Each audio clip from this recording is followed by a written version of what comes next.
transitions. You are listening to the Age of Transitions. I'm your host, Aaron Franz, coming at you live this Friday night, May 15th, 2026. Thank you for listening to the show. I am live, not from the facilities of Ocelli.com. Only minutes ago did I realize that my producer Chuck was not there on the other end. I did send him an email earlier today. I hadn't gotten a response, and I should have realized from that to the email I sent out today. And then also I was at Ocelli.com, and I only recently realized that it was replaying an old episode. I thought the episode I was listening to earlier was a new one, but no, it was a replay of an old one. So honestly, I don't know how Chuck is. I hope he's okay. I'm going to try to call him tomorrow and find out what's going on. Right now, I don't know. I don't know what he's done. Hopefully he is all right. But everybody, if you can, go to Ocelli.com, and if you do send him a donation, his PayPal doesn't work. It's a different PayPal. It's also, he's been having all sorts of problems. So if you can help Chuck out, please do. As I said, I'm just going to try to get a hold of him tomorrow, because I'm just realizing, well, I don't know what's going on. I'm realizing that I don't know what's going on is what's happening.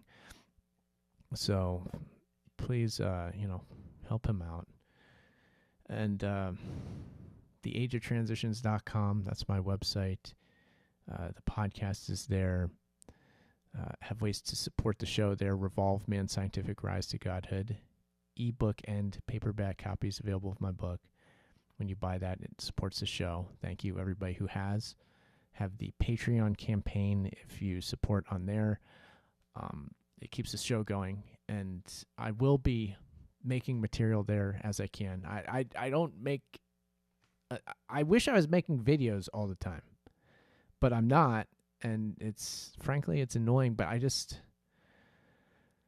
busy, and it's hard. It's hard. It's so hard. I have very little free time, and so I apologize for not doing more. There's so many projects I want to work on, but we'll see. I'll do as much as I can. And I do post to Patreon. I do. I wish it was more, but thank you, everybody at Patreon. I appreciate that. Been posting different things to YouTube as well. Got these live streams going now. And in fact, let me see if I can pull up. Let me see. I should be able to see the chat if I keep... Well, I might not notice the chat. That's okay. Well, actually, I will when I pull up my other thing here, which we'll get in a minute. But before all of that, I will say that when it comes to the YouTube, I have a video that is going to be going on the YouTube. I have it already loaded up, and it's scheduled to actually be live on the channel. Well, not live, but you'll be able to watch it tomorrow morning, Saturday morning. I'm going to have a video on there that's a UAP video that I shot out in Landers. Regular listeners will know that I have a place out in the small desert town of Landers, California. It's in the Mojave Desert, not far from Joshua Tree National Park. It's out there.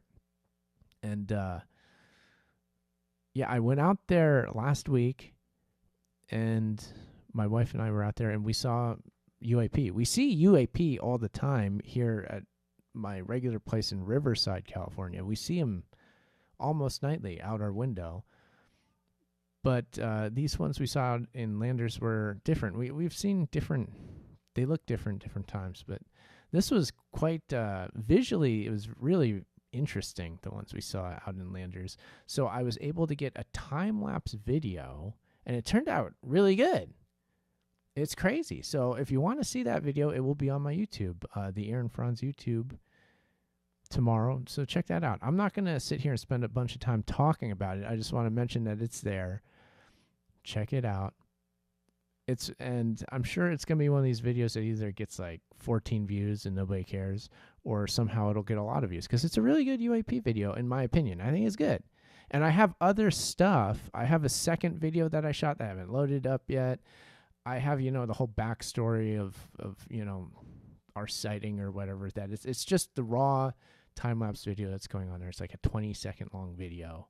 That's all I'm loading for now. If there's any interest, I'll post follow-ups. And in fact, I was talking about all these videos I'd like to make earlier. One of them, I want to put like a mini documentary, really short piece about landers, because I have some interesting ideas about George Van Tassel, his buddy Frank Kritzer, Giant Rock, Spy Mountain, and sort of like UFO, paranormal, conspiracy culture stuff, and other things. I have an interesting idea that I'd like to put together. People have done little docs and YouTube videos about it, but I have like a specific take that I'd like to make that video. So maybe I might actually go to the Morongo Basin Historical Society, which is out in Landers too, and ask them a few questions to help with my research in that project. So we'll see. That and the entire series of videos that I want to make and post to the YouTube and to Patreon about the Looking for Truth in All the Wrong Places series. I want to continue that series. I will on Patreon, and I would really like to make a series of videos on the YouTube channel. These are the projects I want to do. I want to do them. Believe me when I tell you this. So just stay tuned, okay? And we're not done yet. I'm still here. I'm still going. May as well keep making media. It's what I know. It's what I have the compulsion to do, and I can't seem to stop. So why stop? Why not? Why not keep going? But with all of that aside, theageoftransitions.com, the YouTube channel is the Aaron Franz YouTube channel. Check those out if you're not already on them. You may be. Tonight's show, the Age of Transitions podcast, I'm going to be talking about the recent big news story of the week, which was our president's visit, the United States presidential visit over to China, went over to Beijing. So Donald Trump went over to have a meeting with Xi Jinping, leader of the Chinese state. We all know him. We know him. We love him. Xi Jinping, Donald Trump. We love both these guys, right? They're both just great guys. Big news. Very important news. It should not be downplayed how big of an event this really was. And so I'm going to do my best to cover this and talk about some of the things that I have not seen in the mainstream media. I'm going to cite a few articles here and read, but also give some commentary that I hope will be a bit different from what you see elsewhere. So here's a nice little picture I have of Mr. Strongman himself, our leader, walking alongside Jinping. He was greeted by a group of Chinese children that were jumping up and down and waving United States and Chinese flags, and everybody's so happy, and it was quite the show. He loves the show, so they put on one for him, and oh boy, it was so happy. He's giving them the thumbs up there. Thumbs up. Great kids. You're doing a great job. I love it. So there's that silliness. You knew something crazy something dumb was gonna be going on with this. So there it is. But let's see here. Let me see some articles. I have this one article which is from Yahoo, which was, I believe, an article from the day before he actually went out there. So yahoo.com, title is Trump lands in China in search of wins, how the Iran war could complicate his summit with President Xi. So let's hear. I have some notes that I pulled out of the article. So these are quotes from that Yahoo article that I think were relevant. Quote, 17 chief executives of major U.S. companies, including Elon Musk of Tesla, Tim Cook of Apple, and Jensen Huang of NVIDIA, will join Trump on the trip, presumably to discuss the creation of a board of investment and a board of trade with China, according to the New York Times. Okay, so there was that. And I have to pull up these images because here he is. Yeah. And here's Trump. Here's a quote of him. We have the greatest businessmen, the biggest. So they were indeed there with him. That happened. More on that to come. But here, another quote from this article. Trump was originally scheduled to visit Beijing from March 31st to April 2nd, but he decided to hit pause shortly after the start of the Iran war. Quote, the original date had to be postponed because Trump couldn't handle two things at the same time. So the war, obviously, has already had an impact. But now the question is the war going to critically affect the substance of the trip, end quote. The answer to that question is, of course it is. I mean, they're posing it as rhetorical, but come on, we all know, of course the Iran war is huge in this. And Iran and China are allies. Let's remember that. They have been strategic allies. Trump was going in there hoping to get agreement on the Iran war that China could at least agree with the position hey, look, we got to end this thing. We got to open up the Strait of Hormuz. And apparently that much Xi did agree to. Yeah, we need to open up the Strait of Hormuz. But beyond that, I haven't read anything where he said anything other than that, which is another obvious thing. Of course, everybody wants the Strait of Hormuz open. But how does that happen? China's not just going to give us what we want.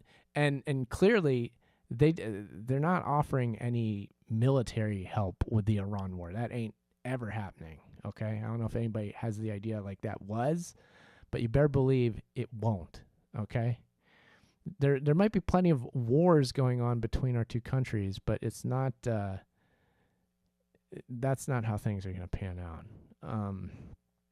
But anyway, let's see here.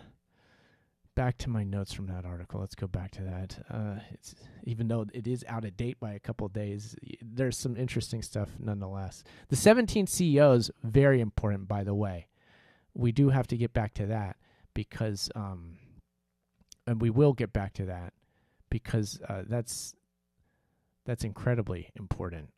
The 17 CEOs going with Trump over there. I mean, that pretty much says so much.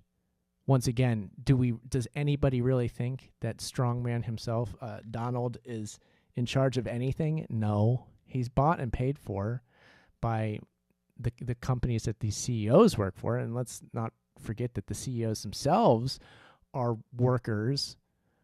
The real important people are who? The majority stockholders.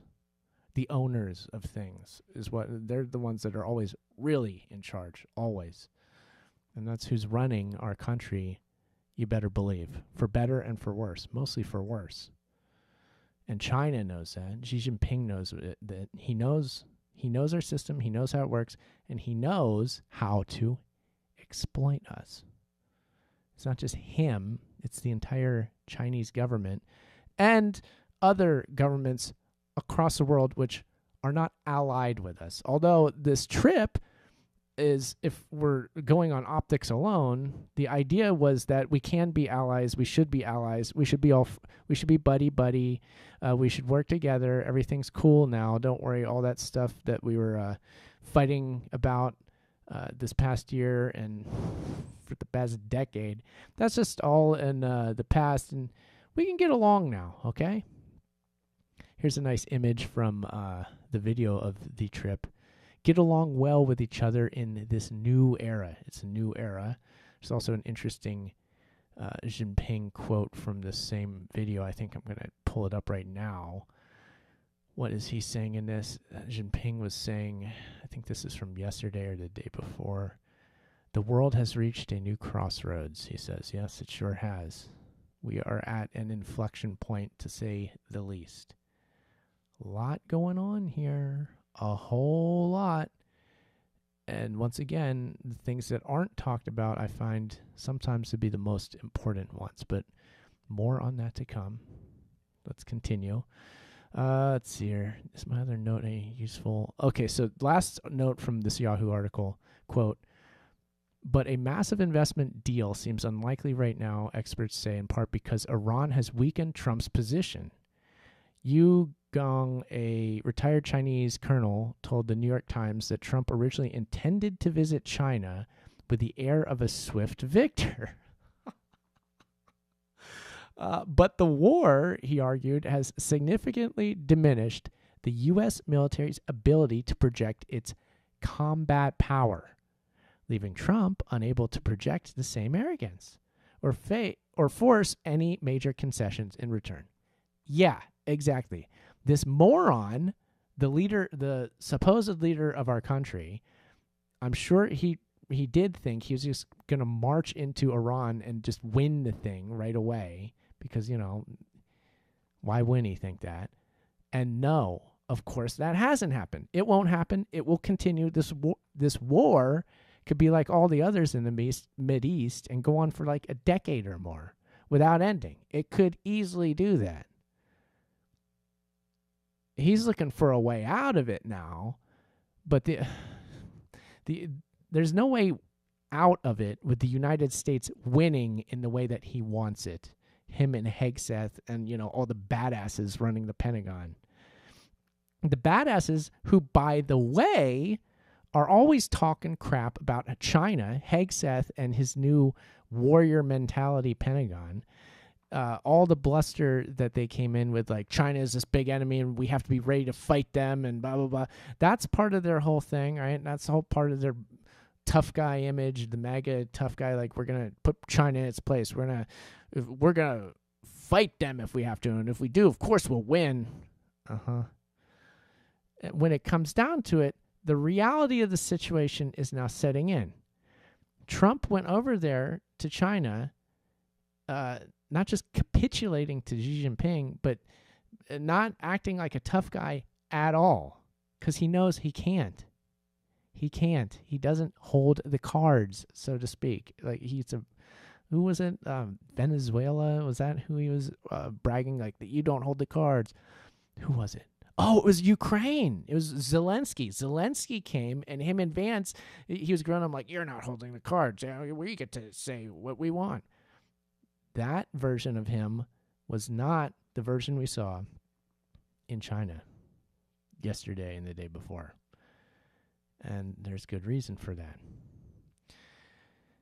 Let's see here. What other articles do we have? I'm trying to think. Is this one going to be any good? There's an article I got from Al Jazeera. I think this is from day one of the summit. The article title is "Never Mess It Up: What Xi and Trump Said on Day One of Beijing Talks." Okay, I'll just read a couple quotes from this article. Quote, Xi has told Trump that the Taiwan question is the most important issue in China-U.S. relations. Chinese Foreign Ministry spokesperson Miao Ning posted on X on Thursday. End quote. Okay. Our war is the Iran war. Us, the United States. That's our war of choice at the moment. Horrible choice. Not working out the way our dear military genius leaders thought it would or should. Complete failure through and through, and there's no way it will ever be anything other than that. China's presumed war of choice, which hasn't happened yet, Taiwan. Now, it's not a war. It may never be a war. We all know what the reality of the situation is with China and Taiwan, which is quite simple. China believes Taiwan belongs to it, that Taiwan is not sovereign. It's not its own sovereign nation with its own government and self-rule. It should be a part of China and ruled by the Chinese government. That's it. It's not at present. At present, it is independent, autonomous, sovereign. And China wants to end that and subsume it back into China. This is what they want. And they will get that. It's just a matter of how. They would go to war and invade the island nation of Taiwan if they had to. I'm sure they would prefer to just have Taiwan agree to coming back to them, which might actually happen. I could see that happening, given all sorts of circumstances. One of which being that the United States is, for one, unreliable as a partner. For two, it's just not unreliable in every conceivable sense. Like, what are they getting from the United States? Taiwan. For now, they're getting military support from us. They're getting money, and they're getting military equipment and things like that from us. So they are getting support for now. So they are allied with us. But if we have no support for them in countering whatever China wants to do, militarily or otherwise, subsuming their nation, then, maybe they decide to just go to China. Like, what does the U.S. even have anymore anyway? It's less and less by the day, in case you haven't noticed. So that's the basic reality of Taiwan, but there's so much more, and we will get to that in minutes.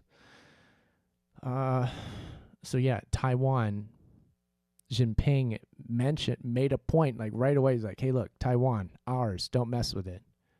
That was like the first thing he said at this thing. And the whole time, throughout the whole 2-day session, Trump never once, he was questioned, never once gave an answer as to what the U.S. would do in that situation. Like, are you going to support Taiwan? What are you going to do? And he just completely avoided the question altogether, because he knows he's stuck. He knows that he has to give China what they want, but he also knows that our official position is we need to defend Taiwan, and we need to continue providing the assistance to them and what they want as an independent nation. But, how are we going to be able to do that given the circumstances? I don't know. We may not be able to continue doing that, right? That's the idea. But anyway, let's go back to this beautiful image of the children. Okay, so more quotes from this article, Al Jazeera. Taiwan. In their joint statement, Trump and Xi agreed that the Strait of Hormuz must remain open and Iran should never have nuclear weapons. Okay, there's that whole lot of nothing. Like, yeah, everybody wants the Strait of Hormuz open. Okay, that doesn't mean anything. U.S. officials have previously said that they might need China's help in convincing Iran to open the Strait of Hormuz, but analysts say Beijing will want concessions from the U.S., likely regarding Taiwan, in exchange for any aid in resolving the crisis. It remains to be seen what happens there, right? Okay, now we're starting to get toward some more interesting stuff that I really want to cover. I'm going to, let's see here. This next article is from today. So yeah, let's hit this. This is from, where was it?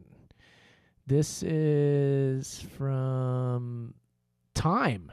Oh, wait, let me pull up, because I have the Time cover image. I got to pull up. I've had it up. There it is. I got to bring that back, because we're going to read from this article now.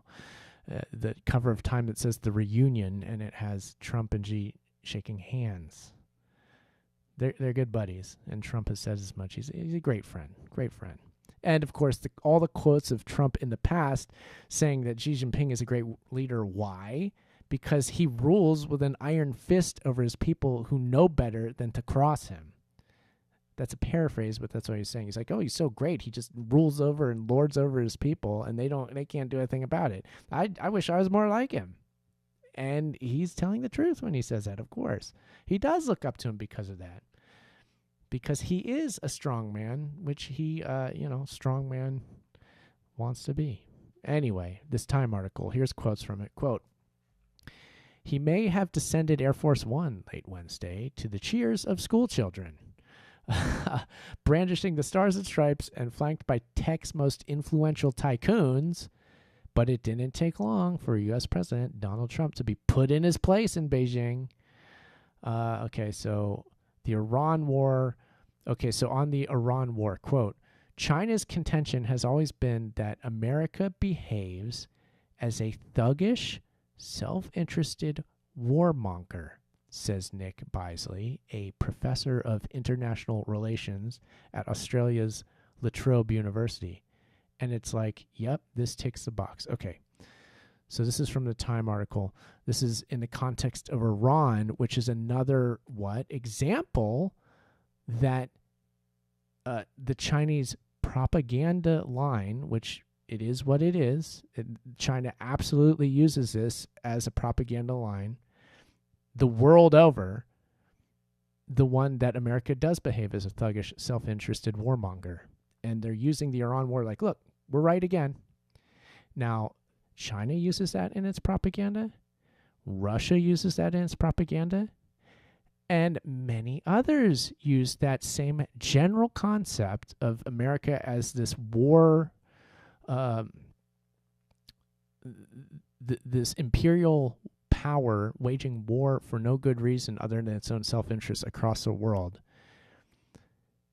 That concept, I'm not saying it's wrong, but that concept is used in propaganda of foreign nations that are not exactly allied with America, but it's also used in propaganda narratives within what? Alternative sort of media, alternative spheres, conspiracy culture to be sure. It's like a huge jumping off point for so much alternative media activity within the United States.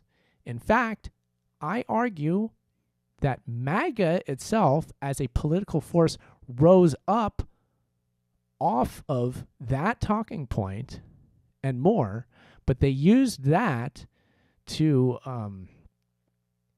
the idea that the concept of American empire generally, exploiting that concept and saying like, look, we need to make a change. And then the idea of Donald Trump as this anti-war candidate, he was sold that way. He's not going to get any more of these foreign wars. That's over. The neocon stuff, this isn't a neocon. This is MAGA. It's a whole new thing. We're going to just stay at home. We're going to make America great again. We're not going to get involved in these foreign entanglements. We're going to, withdraw from everywhere. The military budget's going to shrink. We're going to spend all our money at home, and we're going to revitalize the nation. Everybody's going to love us again. These were so many of the ideas in conspiracy culture and alternative media over the years that were subsumed by the MAGA movement under the promise that this idiot who's in charge now is going to do these things. He hasn't. He's back in the Middle East, in Iran, the thing that was always, for decades now, the logical next step after Iraq and Afghanistan. It's like, oh yeah, we're going to go to Iran. They've been saying that for decades. And now it's actually happened under this president that came up under the guise of the propaganda lines of we're going to the old American empire system and the New World Order, the deep state, call it what you will, or even the neoliberal order, post-war era order that has to be put away with. We got to get back to conservative values. We got conservative principles. The government spending's got to be cut, military budget cut, and all a bunch of nonsense. Always was. It was used. It was exploited to put this guy in. And we have to recognize this, there are lots of people exploiting, and they have been the whole time, MAGA to their benefit. One of those people is Xi Jinping. One of those nations is China. You think that China doesn't like MAGA? I would argue against that strongly because they're doing what they need them to do. MAGA is doing what China needs it to do, which is make the American economy weaker from within, destabilize things, cause all sorts of chaos amongst the populace, culture war, BS, all that. We're all fighting a civil war, a digital civil war. I mean, thank God it's only that. So many people online act like they want a real armed conflict, civil war. Thank God it hasn't gone that far, and it better not. But once again, if it did, who would it benefit? Not us. It would benefit China. It would benefit Russia. It would benefit anybody who wants to see the United States, at least as it stands, the old United States, go down. And my argument, too, is that the new rulers of our country want the old American system to be destroyed. That's why they're actively destroying it via MAGA. That's what domestically is happening now, is the destruction of our company for the benefit, the economic and otherwise benefit of the technocracy, which is in control. 17 CEOs that joined our dear leader over there in China. Again, that's showing you who's in power here. But the whole propaganda information war, the global propaganda matrix that we're on all the time online, that deserves to be mentioned. And hardly anybody is talking about it. I don't know who's talking about this in any meaningful way, but here I am attempting to. I don't know if anybody's going to hear this. I don't know if anybody cares. I'm doing this anyway. Okay, where was I on this article? Okay, yeah, so the propaganda war, which we are deep within. And it's not one enemy. If you think of propaganda and you're only thinking in one direction, you got it completely wrong. If you think that the only propaganda you have to look out for is the propaganda of the mainstream media here at home, think again, because there's you can't even count the number of actors that now have access to your mind online and are exploiting that and are waging information operations against you. And you need to realize that now, because it's happening. That's what the global propaganda matrix is all about. But I digress on that point. Let's hear another quote from the Times story. The Time, not Times, Time. The Time article. Look, here's the cover. Quote, even before his arrival, Trump had made significant concessions to China, agreeing to sell NVIDIA's advanced AI-powered semiconductor chips while suspending a $13 billion arms sale to self-ruling Taiwan. There you go. It's a far cry from the braggadocio of his arrival back into the White House last year to unleash Liberation Day tariffs at nearly every country on Earth. But as Sino-U.S. relations reached a nadir in early 2025, with tariffs on China getting even higher, Beijing blocked exports of key rare earth elements and critical minerals, imperiling American manufacturing, end quote. And this is the last quote of the article. More than anything, Trump looked strangely alone despite the phalanx of top executives traveling with him. Okay, so now we're getting into some interesting points. Let's see here. Yeah, so this whole trip, Trump was not the tough guy that he always seeks to be. He was capitulating to China on so many different issues because he has to. And the whole idea was he was going over there with the 17 CEOs so that trade relations between the U.S. and China can be repaired to one degree, but extended possibly, and all of the intertwined business relations that have been there for so long now can continue and, grow for those that were with him. Now, it should be mentioned, out of these 17 CEOs, there were 2 of them who got to ride on Air Force One alongside the president to this summit. Those 2 were Elon Musk and Jensen Huang, CEO of NVIDIA. They got the VIP status. The VIP trip was those guys. Tim Cook and the rest of them, they had to figure out their own travel arrangements. But Wang and Musk, they got to ride on Air Force One because they're so important. Now, for Musk, I don't want to spend a lot of time on that idiot today, but we'll talk about him real quick here.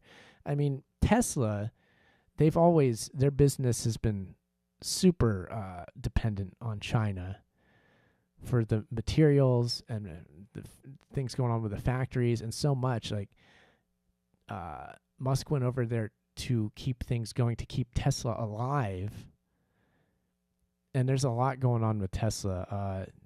The BDM company, the auto manufacturer of China that's making the EVs, they're going all throughout the world.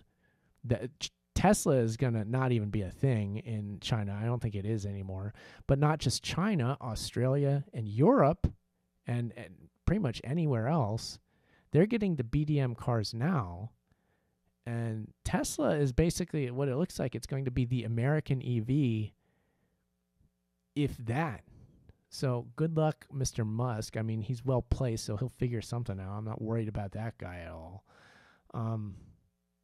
But that's his interest there. But the real interesting person and the real interesting angle to this story lies in the character of Jensen Huang and his corporation NVIDIA. This, to me, is what ties the entire thing together. It ties the war aspect together. It ties the Cold War this new industrial war that's happening between the United States and China are the two main actors in what? The AI arms race that we've been hearing about for a couple of years now. That's the new Cold Wars. Who, as a nation, is going to develop artificial intelligence in its really most useful, dominant form? Because it's developing quickly now. We get that. And we're scrambling to push it even further, and we're destroying everything in the way. We're destroying the entire planet, seeking to develop AI. We're destroying America the Beautiful is going to be history because we got to put data centers all over it. It's going to just heat the entire country up to such a degree everything's going to melt from sea to shining sea. But who cares, because we will have made AI first. So, who cares about any nature that was getting in the way of artificial things, nature and artifice, right? That old battle again. So the artificial intelligence war that's going on between the two major powers, China and the U.S. It's always been the big question. Who's going to get there first? Who will reign supreme? And what's going on with the summit, that was really, that's behind so much, is like this future world we're going into is a new world. It's a new technologically empowered world. And artificial intelligence does lie at the center of it, sadly. I don't like to admit that, but it's the truth. So the development of it is very important. Now, what does that have to do with NVIDIA, Huang? Well, as we know, the best AI systems are run off of NVIDIA's chips, which were the GPUs, but Huang has been bragging himself about they have all these new different kinds of chips. They just recently moved from GPUs. They still make the GPUs, but they have like all these other kinds of chips, and they're so great, and everybody's still using NVIDIA to make the best systems. And the story up to this point with China and NVIDIA and the way that it's still being framed in this summit is that the whole thing that you have to look at is whether or not China will be allowed to buy NVIDIA's chips again. That's the story that they want you to think is the important story. It's like, oh, are we going to sell China the NVIDIA chips? Are we going to, and that's a big thing that came up in the summit, is like, are we going to relax all the sanctions and the tariffs and the trade war nonsense so that China can once again buy the chips, and then they'll be able to develop their artificial intelligence, and the race will be on again. So that's a big concession from us. Ooh, we're letting NVIDIA sell the chips. But of course with Huang and NVIDIA, he wants to sell to China because it's a huge customer, and it's like billions of dollars that they're losing in this trade war, this MAGA show-off thing. So it's that weird sort of like all the tech guys are in favor of Trump for so many reasons, but then he's also holding them back. He's holding them back from sales to China. But that's not even the real story. The real story is, well, how are NVIDIA's chips made? They are made in Taiwan by TSMC, the world's premier chip fabricator. It's like the number one, and it will continue to be. Nobody else is going to top them. The previous president had that CHIPS Act that was, the idea behind it was to create fabs in the United States, one of which was, interesting enough, New Albany, Ohio, a town that was created by Les Wexner and Jeffrey Epstein, suburb of Columbus, Ohio, which I used to live in, so I know about this. I've been there myself. Corporate headquarters Abercrombie & Fitch was there, which Epstein, or Wexner, but I don't know Epstein buddy, I presume Epstein buddy, but definitely Wexner buddy, Mike Jeffries, but that's another story for another day. New Albany, Ohio. But hey, the old president's an idiot. We had to undo everything he was doing. No fabs here. And we couldn't even compete with TSMC even if we tried, which is probably true. The main point is TSMC is the company that all of the major tech companies, they design their own microchips, but then they have to have them produced by TSMC because they're the only company that can do it, make the best advanced chips. Here is an image that I'm showing on the YouTube stream of Wang in Taiwan speaking at an event put on at TSMC. And he's very buddy with the whole company there. He's been working with them for years. And what I did was I looked around because I looked all over, and maybe somebody's found this, and if you have, email me. I looked to see if Jensen Huang anywhere has said anything about the relationship between Taiwan and China, because that's the issue here that nobody talks about. I talked to my wife, I was like, you know what the real issue is, right? And she seems to think like everybody knows, and like this is like the it's like the elephant in the room that nobody has to talk about because it's just presumed. But I don't even think it's that. I don't think anybody's even looking at the obvious fact that the Taiwan-China situation, the major thing is when China goes in there and takes Taiwan as its own, what does it do with TSMC? Does it shut off access to all foreign companies? American technology companies are not allowed to have their chips produced at TSMC anymore. They could do that, presumably. We don't know that they would. We don't know what would happen in that situation. But does that not make sense? Is that not the big power grab to make?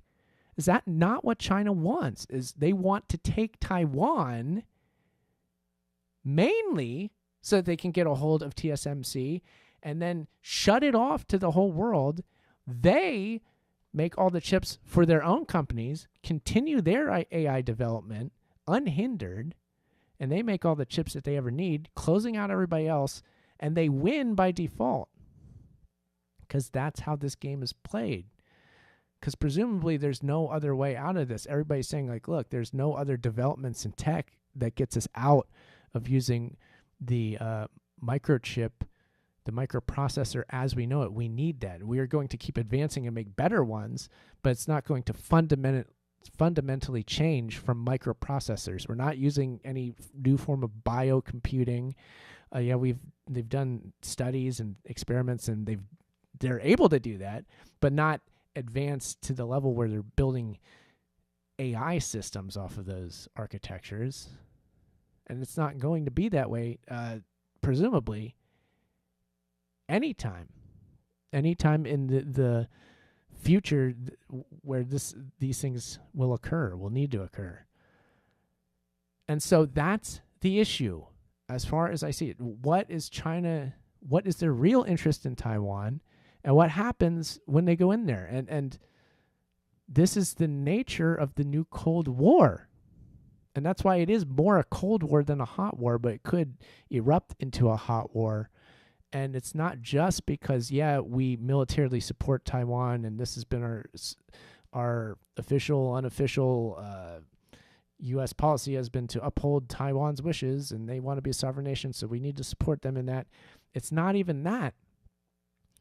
It's if Taiwan goes away and becomes China, then China leaps forward in this global powers competition immediately. So of course the stakes are high. Of course it could set off World War III. That's why Taiwan could do it, because the stakes are that high, and nobody ever mentions them this way. I haven't heard anybody say this, and it seems obvious, but I haven't heard Jensen Huang talk about this.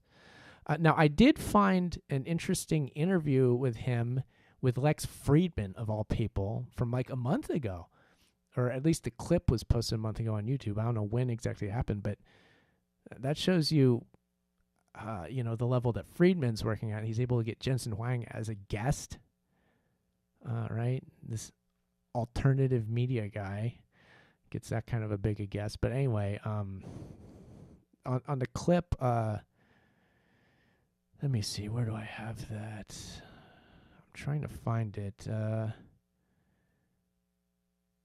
Oh, here it is. The Lex, the Lex Friedman video.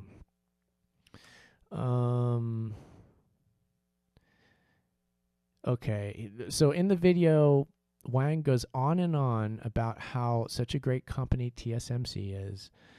Says he's been working with them for years. They're the best. They always will be the best. Mentions how they do billions of dollars in business with them, but NVIDIA has never had an official contract with TSMC. Never.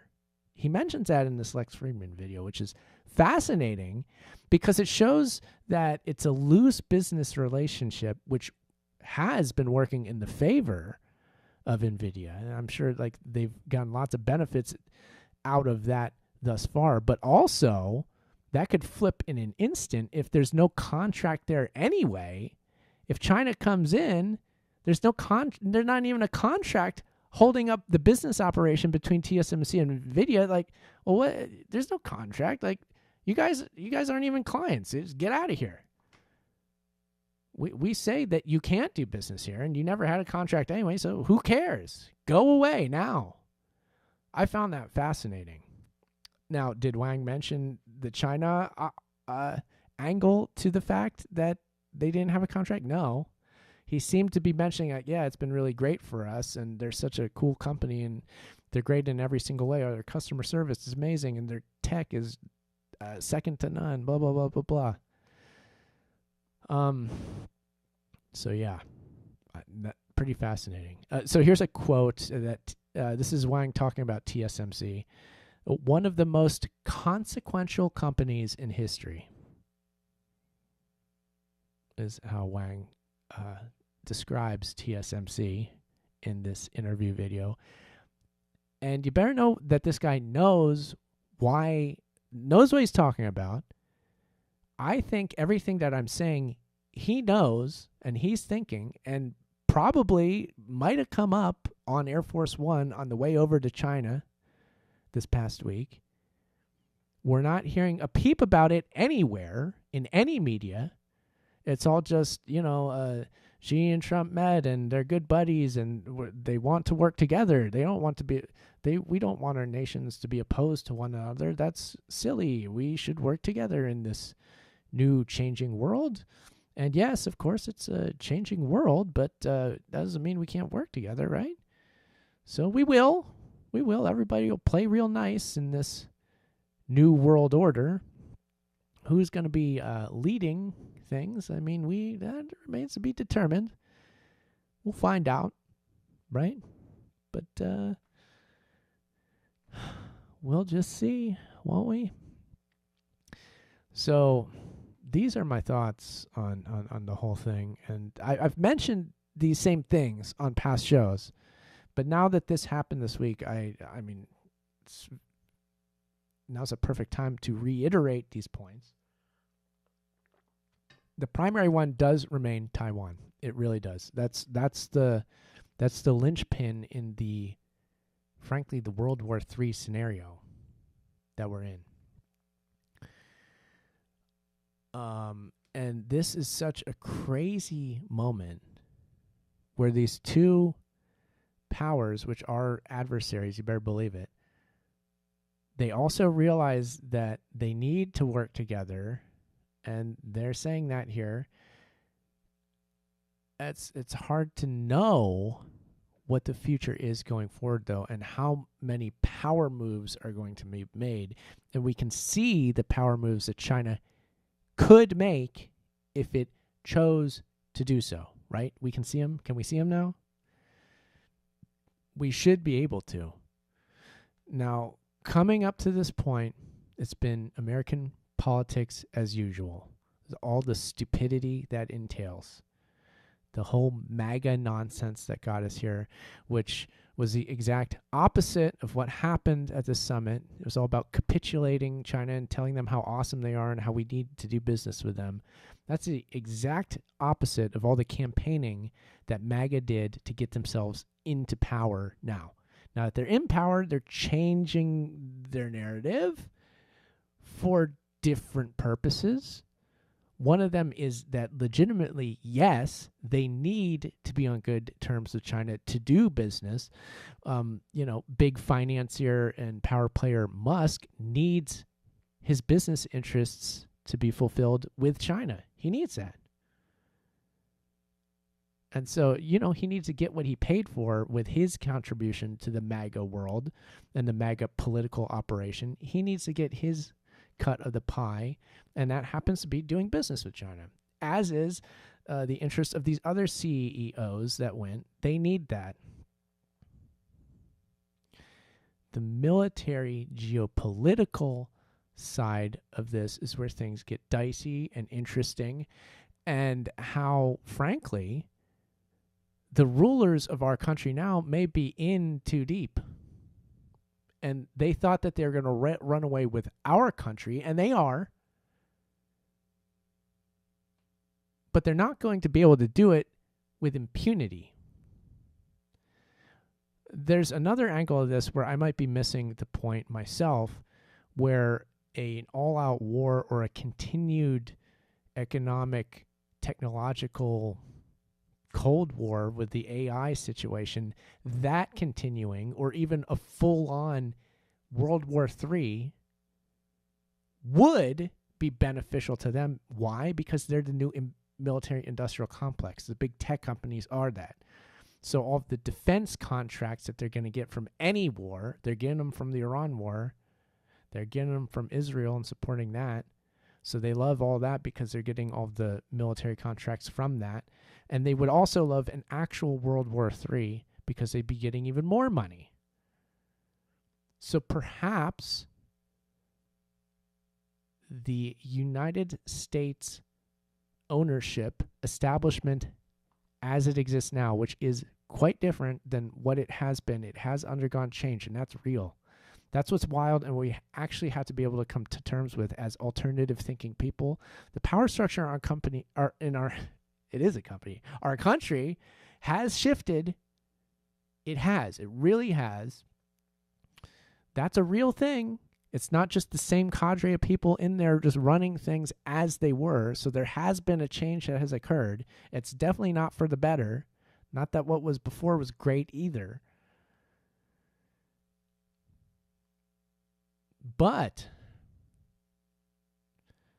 there's a lot going on. There's legitimate tensions between nations now, and there's wars all over. There's the Iran war, There's the Russia's Vladimir Putin's war. That is his war on Ukraine. That is his baby. That is his child that he's running his own country into the ground over to win. And he is struggling to do it, which is nice to say. I'm not going to get into the arguments of Ukraine is evil. Blah, blah. Yeah, Ukraine is innocent in the war situation. They got attacked by an aggressor nation, Russia. That's the basics of that war, and that's that. The fact that nobody in alternative world can just state that plain fact of the matter is suspicious to me. Very suspicious. There's a lot of suspicious stuff going on in the alternative world, which I am not a part of. I am my own thing. I'm not a part of anything. I hate everything almost. I hate, I despise so much. And of course, yeah, the mainstream media, whatever that even is anymore, you can't trust it. And they're throwing narratives at us that are just for their own shallow self-interest. As the country decays, the efficacy of whatever mainstream media that was remnants of the old order, it's just trying to cling on and hold on to its own like business interests now at this point, more or less. Like the CNNs and stuff, they're just trying to stay afloat as a business at this point. They're hardly even running propaganda. I mean, they're trying to, but it's a different game. It's a different game. And there's a lot more effective players in the propaganda world than CNN. You had ought to know.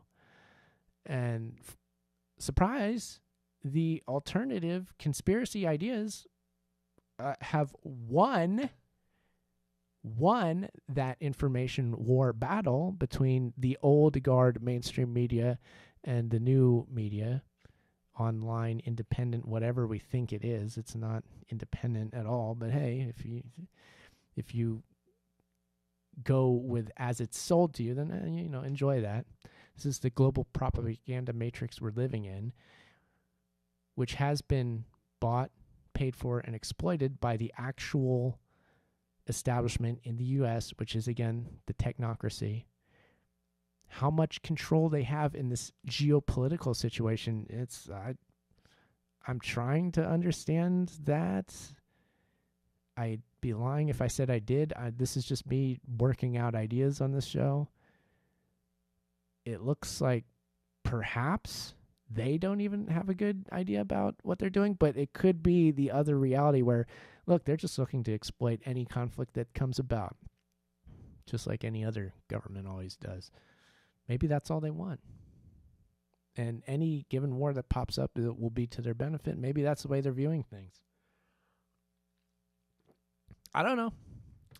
Go ask, your favorite alternative media host. They have a definite. They have a more hardline, exact, precise.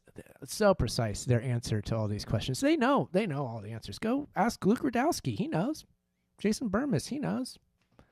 Who was that idiot that interviewed Wang? That guy, the Friedman guy. Oh, I'm sure he knows. Tim Pool.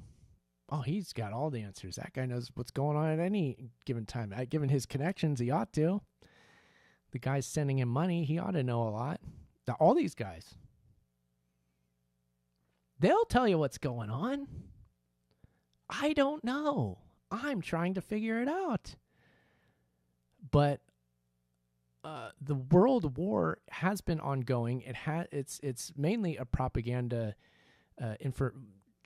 a war going on within the global propaganda matrix. Soft power is an aspect of it that we're always hearing about, how China is flexing that, and they are, and they're doing a good job. Kids are watching YouTube videos about how awesome China is because, the electric bikes come from there. Those electric bikes your favorite YouTuber is always riding? Well, they come from China. Let's go tour the factory now. We got an exclusive tour of the factory. Check it out, kids. What is that? What are these videos? Is anybody talking about this? How that is a propaganda operator? We want to talk crap about China and how evil they are. Is anybody actually doing that? Is anybody actually talking about anything of substance anywhere?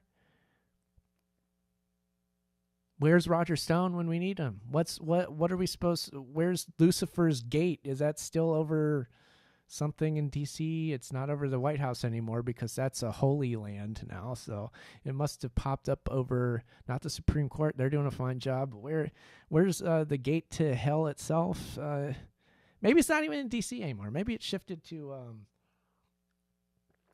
I don't know. Where's the Democratic Party? The Democratic political party's headquarters. I mean, it's over that. Okay, and they're really scary, and they're the source of all evil in the world. Even though they're ineffectual and they can't do a damn thing right, or tell their foot from their butt, but they're the epitome of all evil in the world. So go worry about that kind of stuff. Enjoy that. Have fun with that. Meanwhile, I'll be lamenting the fact that I'll just be lamenting just about everything, honestly. So thank you for being here. The Age of Transitions. I hope Chuck is okay. Once again, I'm going to try to get a hold of him and find out what's going on. If anybody can help him out in any way, please do so. TheAgeOfTransitions.com. That's the website.